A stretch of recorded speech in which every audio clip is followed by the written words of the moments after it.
I'm here with Bobby Cole, candidate on the Democratic side for governor.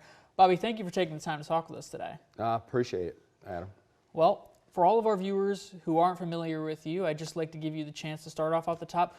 Who is Bobby Cole, and why should the voters of Texas elect him to be their next governor? Well, I'm an everyday, ordinary Texan who, just like most Texans, do extraordinary things as far as we are the economy. We built the state, and we should become the priority of the state. And I think we've been left behind by a leadership in Austin that has catered to their big donors and big corporations. I have been a farmer. I've worked in warehouses and stocked shelves. I've been a career firefighter, and most importantly, I've been a husband and a father and a grandfather. And I'm concerned about the legacy that I'm leaving them. I've worked my whole life to build that and leave it to them, and I'm worried about that, and that's why I'm running for governor. And with that being said, I'm afraid that Abbott has done nothing but trash the state and trash a lot of freedoms and rights that we have. And I think it's important that somebody actually run for governor that's going to stand up for everyday, ordinary, working Texans.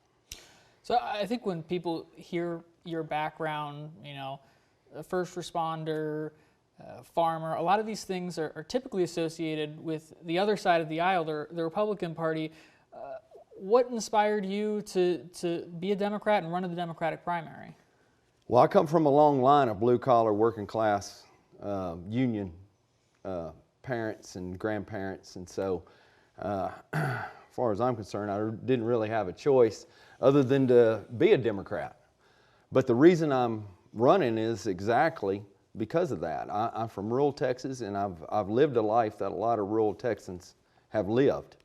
And why that's important is the other half of the reason I'm running is because Democrats keep running on the hope that urban vote will be enough, and it hasn't been. And because of the life I've led, the values that's been instilled in me by rural Texas, I will resonate out in rural Texas, and I can win votes out in rural Texas. And Abbott is vulnerable in rural Texas if you run the right kind of candidate. If I can go out there and I can shave off the margin from Abbott, and he usually gets 70% in the counties that he wins. I don't have to win those counties. All I've got to do is shave 10% of his margin off and move it to my column, which I'm the only candidate in this race that can do this. When I do that, when you add that up to strong urban and suburban turnout for Democrats, you end up having Bobby Cole be the next Democratic governor of Texas.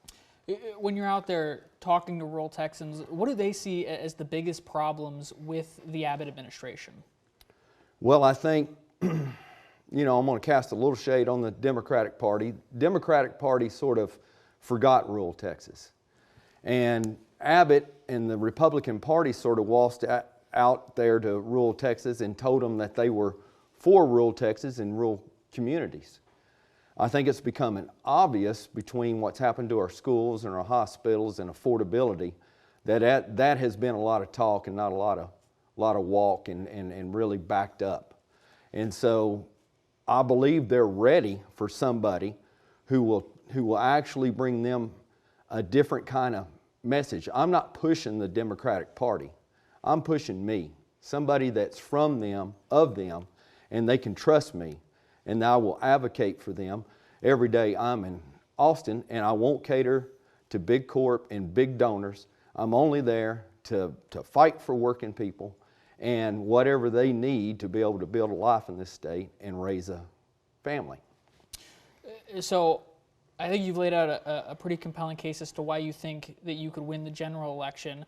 We did have polling released this morning about the primary election. It showed that one of your opponents, Gina Hinojosa, has 41%. No one else even has 6% of the Democratic primary base. Obviously, you're coming from this outsider perspective, so not a lot of people know who you are. Correct. How do you plan to build that name recognition and build your case to stand above this primary field so that you can take on Abbott? Well, you're helping right now. But it is important for me to get my message out there, for people to learn who I am. I will point out in that poll, I think she got 41 or 42%. I believe there was at least that many in the state, 48%, that were undecided. So there's still opportunity there to get out there and win those votes. And if I can expose my message in my campaign to the people who have said, as of right now, that they're for her, I think I can win a lot of those. Essentially, what I'm telling people is, if you really want to beat Abbott, you're going to have to run a different kind of candidate. Everybody that's in this primary for governor is the status quo. We've run Wendy Davis and Lupe Valdez and Beto O'Rourke, and we've had the same result. You have to go out, you got to run a candidate that can not only win urban and suburban votes, you got to run a candidate that can go out there in rural Texas and cut that margin from Abbott. And I'm the only candidate that can do that. So let's say you go all the way and you take down Governor Abbott and you are the next governor of Texas. What are you doing in your first 100 days policy-wise? Well, first thing I'm going to do is raise the minimum wage for state workers to $15 an hour. And then I'm going to advocate for that to be the new minimum wage in the state. And I'll work on that every day. And I want to adjust that to inflation. Now, there's a lot of things that I have to have the legislature come along with. I want to fully invest in our kids and our teachers and fund public education, expand Medicaid right away, make the grid more reliable and resilient, start figuring out how we're going to put people in homes, and not only for them to be able to buy a home, but be able to pay for a home. It's vitally important that all that happens. Now, leadership matters, and we've had leadership that catered to strictly donors, campaign donors. I bring the kind of leadership that will show courage and the ability to unite people. And when I do that, what I say is that I'm going to use every tool in the toolbox. I'm going to call special sessions, I'll use executive orders, I'll use the bully pulpit until we start getting cooperation between our legislatures, both Democratic and Republican, that will finally start moving these issues. There's a lot of issues that I just listed that are concerns of Democratic voters that have 60 and 70% support. We need to start solving those problems instead of keep talking about them year after year after year. And that's what I'm going to tell you. The first 100 days is I'm going to go to work, and that's all I've ever done is get up every day and go to work. And I do want to jump back to general election for a second here, because it has been 30 years since a Democrat has won a statewide election. I think there are Democrats who have run statewide elections who tried to distance themselves, try to say, I'm a new type of Democrat, I'm not associated with the current Democratic Party. How would you get your message out there to say, hey, I'm not your traditional Democrat, and maybe you should give me a chance behind just the party label?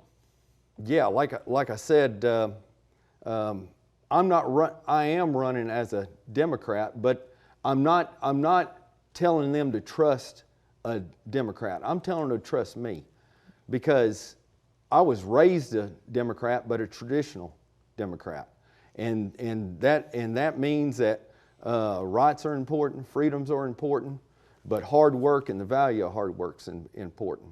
And the Democratic Party used to be the true party of the working man and woman. And what I'm saying is that this party, what it once was, can be once again. And that's what I'm advocating for, is that when you vote for me, you're voting for yourself, because we're all workers. And that doesn't, I'm not dividing, I'm not trying to pick a constituency. I'm wanting to build a coalition. because we're all workers, whether you're urban, suburban, or rural, and we all have the same wants. We want to be able to build a life, and we want to be able to raise a family. And what I'm telling you is that I'm going to do everything, I'm going to center that as my goal as governor. And when you take care of that core need, a lot of the ancillary parts fall into place. You know, a lot of national pundits love to talk about Texas, whether it was redistricting in the summer, or now a lot of people have different thoughts on the Democratic Senate primary.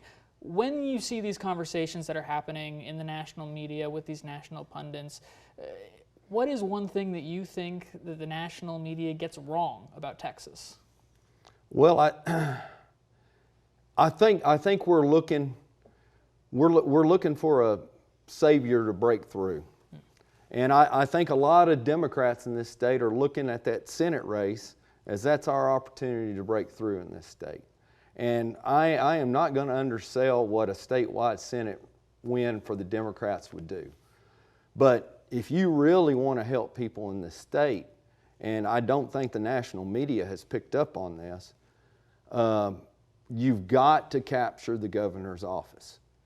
And that's why I'm running, because you're not going to fundamentally start changing politics in this state. And when I say politics, the politics I bring, I come from a public servant background. And what we're going to do is start centering the Democratic Party, if I can become governor, or when I become governor, on taking care of those core needs. And when you start taking care of those core needs, it really becomes less about politics and serving people. And that's what I'm hoping to bring. And I think the national media misses that until you can capture the governor's office, you really don't have a democratic state. So I want to give our audience a little chance to get to know a little bit more about Bobby Cole the person. So what do you like to do in your free time? Well, I mean, I'm probably pretty boring. I work a lot. I enjoy the farm. I mean, I'm a farmer because I get a lot of joy from it. So I do miss the farm. I haven't spent a lot of time on the farm like I did. But if I'm going to say I like doing anything other than being on the farm, it's spending time with my grandkids. And that's what really brings me joy. And it's the reason I'm running for governor.